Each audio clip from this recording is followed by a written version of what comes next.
Well, we had a windstorm yesterday, and as you can see, one of the pivots took it pretty rough. Over the years, I've seen the wind knock down some pivots, but I've never seen one quite like this.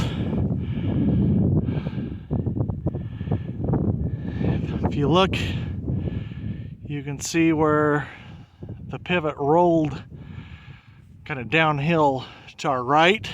But what's kind of fun about this one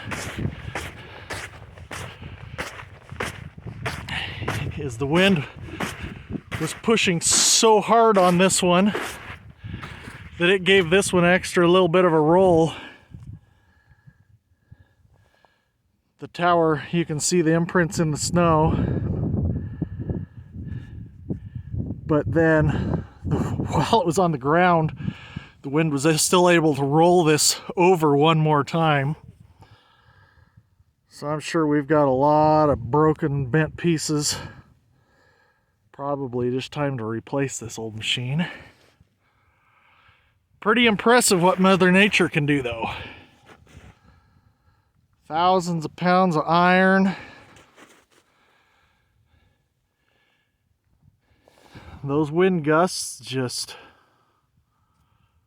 flipped her right over. Nothing you're going to do to stop it.